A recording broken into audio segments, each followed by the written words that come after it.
നമസ്കാരം. ഇന്നത്തെ എൻ്റെ വിഷയം ഇന്ത്യൻ കോൺസ്റ്റിറ്റ്യൂഷൻ എന്നതിനെ കുറിച്ചാണ്. നമുക്കറിയാമല്ലോ, 1947 നമുക്ക് സ്വാതന്ത്ര്യം ലഭിച്ചിരുന്നു. പക്ഷേ ഈ സ്വാതന്ത്ര്യം കൊണ്ട് മാത്രം കാര്യമില്ലല്ലോ. നമുക്ക് ഒരു രാജ്യത്തെ മുൻപോട്ട് കൊണ്ടുപോകാൻ അതിന് പറ്റിയ നിയമങ്ങളും കാര്യങ്ങളും ഉണ്ടല്ലോ. അപ്പോൾ അതുകൊണ്ടൊക്കെ തന്നെയാണ് 1947 ഇന്ത്യൻ കോൺസ്റ്റിറ്റ്യൂഷൻ പുറത്തിറക്കിയത്. അപ്പോൾ ഇതിന് നേതൃത്വം നൽകിയ ആളാണ് ഡോക്ടർ BR അംബേദ്കർ.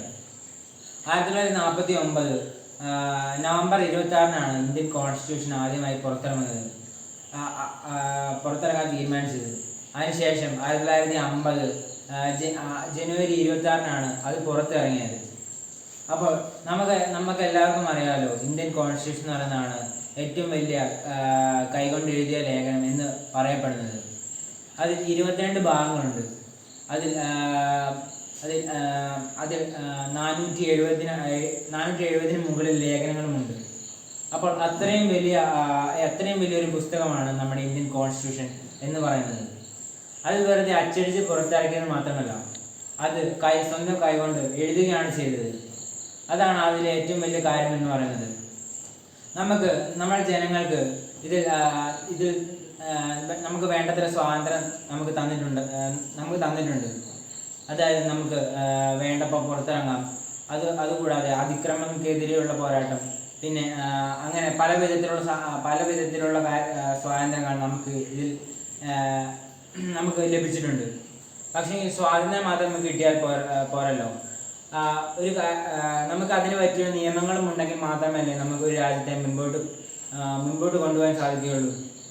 അപ്പോൾ നമ്മുടെ പതാകയെയും നമ്മുടെ നാഷണൽ ആന്തത്തെയും നമ്മൾ ഒരുപാട് റെസ്പെക്റ്റ് ചെയ്യണം എന്നും, നമ്മൾ സഹോദര സ്നേഹം കാണിക്കണമെന്നും, പിന്നെ നമ്മൾ പ്രകൃതിയോടൊക്കെ നല്ല രീതിയിലാവണം എന്നുമൊക്കെയാണ് അതിൻ്റെ എക്സാമ്പിളായി ഞാൻ പറയുന്നത്. അപ്പോൾ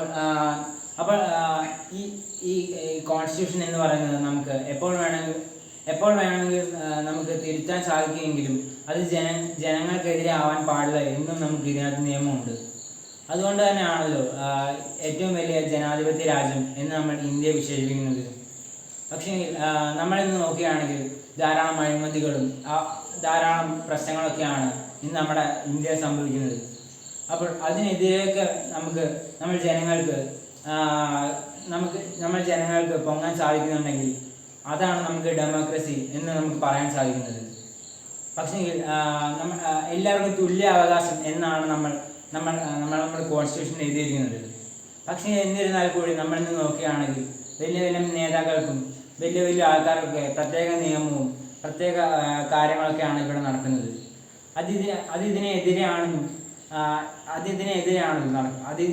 കോൺസ്റ്റിറ്റ്യൂഷനെതിരെയാണല്ലോ. അപ്പോൾ ഇതൊക്കെ നേരെയാക്കാൻ സാധിക്കുകയാണെങ്കിൽ നമ്മുടെ രാജ്യത്തെ ഏറ്റവും ഡെവലപ്ഡ് കൺട്രി ആക്കാൻ സാധിക്കും എന്ന് പറഞ്ഞുകൊണ്ട് ഞാൻ പ്രസംഗം നിർത്തുന്നു. നന്ദി.